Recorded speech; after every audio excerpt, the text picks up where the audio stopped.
बाल लीला करने के लिए। और बाल लीला में प्रमुख क्या है? भगवान की बाल लीलाओं में प्रमुख क्या है? माखन चोरी। बोलिए माखन चोर भगवान की जय। तो भगवान ने कहा कि मैं माखन की चोरी करने के लिए आया हूँ, लेकिन अभी तक अपना मिशन प्रारंभ नहीं किया, तो अब माखन चोरी करना है। क्या करना पड़ेगा? तो कहा पहले टीम बनानी पड़ेगी। कोई भी मिशन को हम लेके चले तो पहले टीम तो होना चाहिए। अच्छा, कैसी टीम? तो कहा छोटे छोटे बालक मित्रों की हम टीम बनाएंगे और फिर साथ में मिलकर चोरी करेंगे। तो एक दिन सारे मित्र साथ में थे। भगवान ने अपना प्रस्ताव रखा कि देखो अब घर घर जाकर चोरी करेंगे। अच्छा, भगवान ने चोरी करने का विचार किया क्यों? भगवान के क्या नंद महल में कोई कमी है या यशोदा मैया के घर कोई कमी है? हाँ, कमी तो कुछ नहीं है। क्यों कमी नहीं है? क्योंकि नंद महाराज के घर कितनी गायें हैं? 9 लाख गायें हैं। और इन 9 लाख गायों में से 5 गायें सर्व प्रमुख थी। 5 गायें बहुत प्रमुख थी, जो साक्षात भगवान के धाम से ही भगवान की सेवा के लिए आई थी। सुरभि, कामधेनु आदि गायें थी।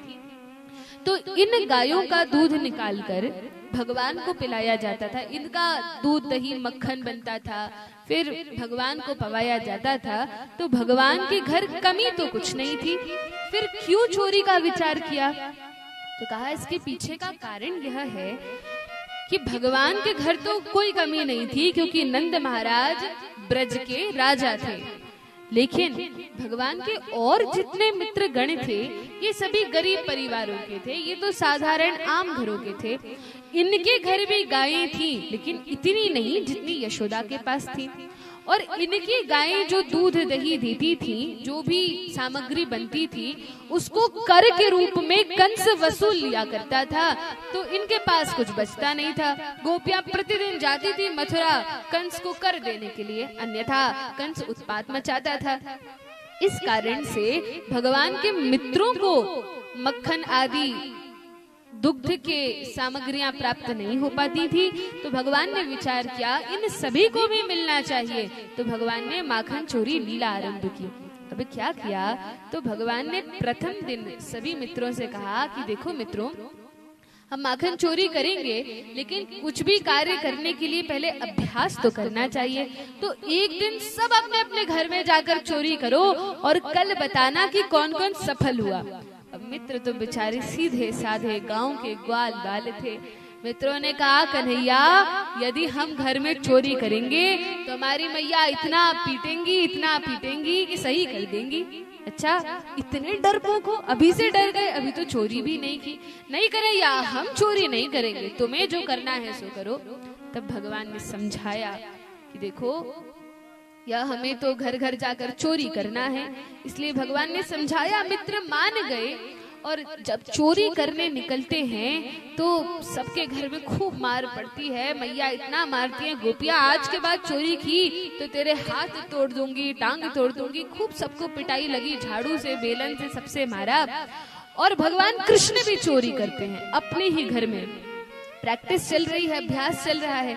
तो भगवान क्या करते हैं कि पहले के समय में मकानों में नीचे एक कमरा बना दिया जाता था, जो कि मिट्टी का होता था और जहाँ सूर्य की रोशनी नहीं पहुंच पाती थी। जैसे बेसमेंट होता है, ऐसा एक कमरा बनाया जाता था। और क्योंकि वह मिट्टी का होता था, सूर्य की किरण नहीं पहुंचती थी, तो बड़ा ठंडा होता था। पहले फ्रिज तो होते नहीं थे। तो उसी कमरे में जो भी माखन, दही इत्यादि है, मटकों में भर भर कर रखा जाता था। तो भगवान गए उस कक्ष में, और वहां उस कक्ष में सुंदर सुंदर खंभे थे, स्तंभ थे, जिनमें हीरे मोती जड़े हुए थे। और उन हीरे मोतियों में हुआ क्या कि जो हीरे मोती जड़े थे, तो भगवान जैसे ही चोरी करते हैं, मटके का ढक्कन हटाते हैं, हाथ डालते हैं, माखन का गोला उठाते हैं, और जैसे ही खाने लगते हैं तो सामने एक स्तंभ था, खंबा था, जिसपे हीरे मोती चढ़े थे। और वे हीरे मोती दर्पण का काम कर रहे थे। दर्पण अर्थात कांच का, जिसमें हम अपना मुख देखते हैं। तो दर्पण का कार्य कर रहे थे। अब भगवान तो छोटे से बालक थे, कुछ महीनों के, 1-2 वर्ष के, आज तक कभी दर्पण देखा ही नहीं था। यशोदा मैया सजा धजा कर तैयार करके खड़ा कर देती थी, कभी दर्पण देखा नहीं था। अब वैसे तो भगवान सच्चिदानंद घन हैं, लेकिन फिर भी लीला कर रहे हैं तो भगवान आनंद के लिए लीला करते हैं। पीछे द्वार पर रोहिणी मैया और यशोदा मैया चुपचाप खड़ी होकर सारे तमाशे देख रही थी, ये बालक कर क्या रहा है। अब भगवान जैसे माखन खाने के लिए उद्यत होते हैं तो सामने खंबे पर अपना ही प्रतिबिंब भगवान को दिखता है।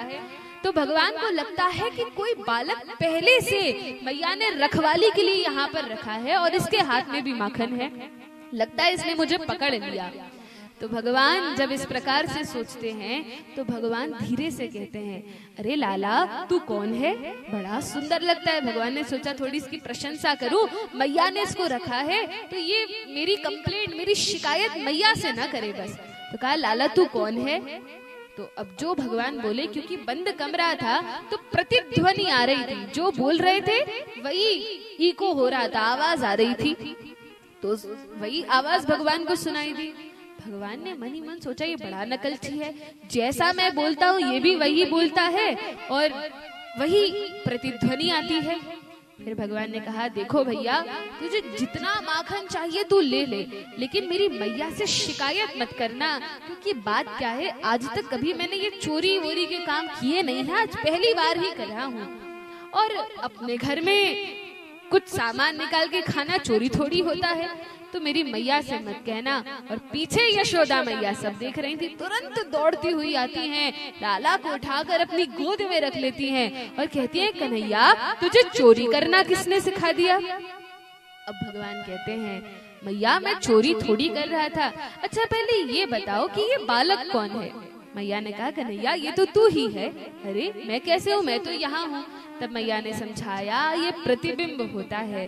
विचार कीजिए कि भगवान यशोदा मैया को कितना आनंद दे रहे हैं, पूर्ण वात्सल्य का अनुभव करा रहे हैं। स्वयं भगवान है, सब जानते हैं, फिर भी ऐसा व्यवहार कर रहे हैं कि कुछ पता न हो। मैया समझाती हैं प्रतिबिंब क्या होता है और फिर कहती हैं, लाला तुझे कुछ भी चाहिए हो तू मुझसे मांगा कर, क्या मैं तुझे खाने के लिए नहीं देती। कहा, नहीं मैया यह सब छोड़ो, चलो बहुत भूख लगी है, थोड़ा स्तनपान करा दो। मैया दूध पिलाने लगी। देखिए यशोदा मैया भगवान को बहुत प्रेम से दूध पिलाती हैं, बहुत प्रेम से। कुछ भी काम कर रही हो सब काम छोड़कर पहले भगवान का पेट भरती हैं, पहले लाला को संतुष्ट करती हैं। तो पहले की मैया तो अपना दूध पिलाया करती थी बालकों को, लेकिन आजकल की मैया कैसे दूध पिलाती हैं, क्या करती हैं, बोतल से दूध पिलाती हैं या चम्मच से, बोतल से दूध पिलाती हैं। उससे होता क्या है, तो कहा कि पहले के समय में शास्त्रों में वर्णन है, जब माताएं अपना स्तनपान कराती हैं तो बच्चों में संस्कार डालती हैं, जो वैदिक परंपराएं हैं, संस्कार हैं, वे सब उस बालक में दुग्ध के माध्यम से जाते हैं, या जो भगवान का भजन किया है वह सब उस बालक में जाता है। लेकिन जब मैया बोतल से दूध पिलाती है तो बालक में बोतल के संस्कार चले जाते हैं। क्या होता है, बोतल के संस्कार चले जाते हैं। इसका अर्थ क्या है कि जब बच्चा छोटा होता है तो मैया उसको बोतल पकड़ा देती है, थोड़ा बड़ा होता है तो बोतल की आदत तो मैया ने ही डाली है, तो थोड़ा बड़ा होता है मांगता है कि मैया मुझे फ्रूटी चाहिए, माजा चाहिए, तो वो बोतल जिद कर करके पैसे ले जाता है। फिर थोड़ा और बड़ा होता है, 17, 18, 20 वर्ष का, 25 वर्ष का, तब उसके हाथ में वो वाली बोतल आ जाती है जिसको पीने से व्यक्ति पागल हो जाता है। तो उस बोतल को जब पीता है तब माँ बाप अपना सिर ठोकते हैं, अरे ये क्या हो गया, हमारा बेटा बिगड़ गया। अरे बोतल के संस्कार तो तुमने ही डाले थे, उस बच्चे ने कहा था कि मुझे बोतल से दूध पिलाओ, उसने तो नहीं कहा था, संस्कार मैया ने ही डाले हैं। लेकिन होता क्या है, जब वह थोड़ा और बड़ा होता है, 30, 35, 40 वर्ष का, तो हॉस्पिटल में वो वाली बोतल लगने लगती है, ग्लूकोज की बोतल, और तब प्राण बच जाए तो हरि कृपा है और न बचे तो हरि इच्छा है। इस प्रकार से उसका राम नाम सत्य हो जाता है और इसका कारण उसके माता पिता ही होते हैं। माता पिता का धर्म है कि बच्चों को बचपन से ही अच्छे संस्कार दें, वैदिक पद्धति का, वैदिक नियमों का पालन करें। बोलिए वृंदावन बिहारी लाल की जय। तो भगवान माखन चोरी की लीलाएं ब्रज वृंदावन में करते हैं। अगले दिन जब सभी मित्र मिलते हैं तब मित्रों ने कहा, कन्हैया आज के बाद कभी चोरी नहीं करेंगे, तुम्हें पता है हमारी मैया ने कितना मारा?